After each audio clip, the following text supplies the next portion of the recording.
Kening 2010-387.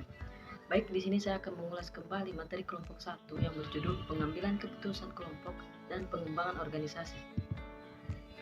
Pengambilan keputusan kelompok adalah proses di mana sekelompok orang bekerjasama untuk mencapai tujuan bersama dan membuat keputusan yang mempengaruhi hasil kelompok. Penggunaan dari pengambilan keputusan kelompok meliputi berbagai perspektif, beragam pengetahuan, dan meningkatnya penerimaan terhadap keputusan karena melibatkan anggota kelompok. Namun, proses ini juga dapat menghadirkan tantangan seperti konflik antar anggota, kesulitan mencapai konsensus, dan adanya pengaruh dominasi oleh anggota-anggota tertentu. Ada beberapa pendekatan yang dapat digunakan untuk mengoptimalkan pengambilan keputusan kelompok. Yang pertama, berbagi informasi secara terbuka. Semua anggota kelompok harus memiliki akses terhadap informasi yang relevan untuk membuat keputusan yang informasional. Yang kedua, diskusi terbuka dan menghargai perbedaan. Penting untuk menciptakan lingkungan di mana semua anggota merasa nyaman berbagi pandangan mereka secara terbuka dan perbedaan pendapat dihargai. Yang ketiga, memfasilitasi proses.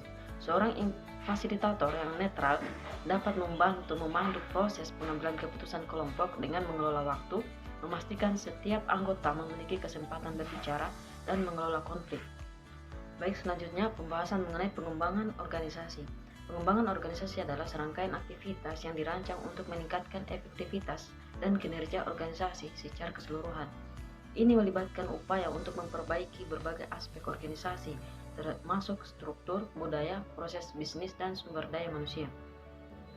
Adapun strategi pengembangan organisasi, yang pertama, evaluasi organisasi. Langkah awal dalam pengembangan organisasi adalah melakukan evaluasi menyeluruh terhadap struktur, proses, dan kinerja organisasi saat ini. Ini membantu mengidentifikasi area yang membutuhkan perubahan atau perbaikan. Yang kedua, perencanaan strategi.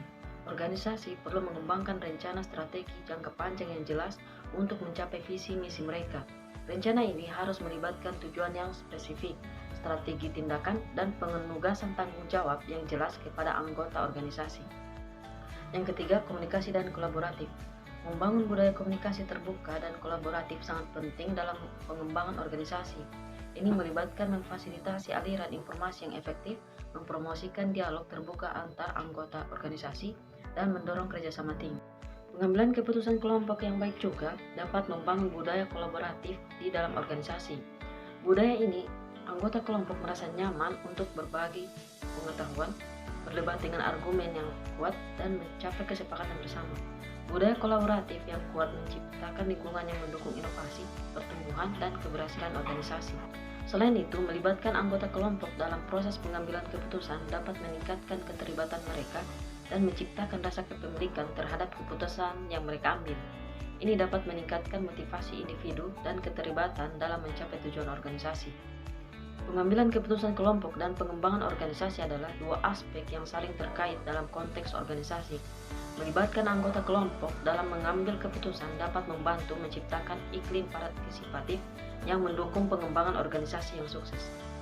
Baik, itulah ulasan materi dari kelompok 1 dengan judul Pengambilan Keputusan Kelompok dan Pengembangan Organisasi. Sekian saya akhiri. Wassalamualaikum warahmatullahi wabarakatuh.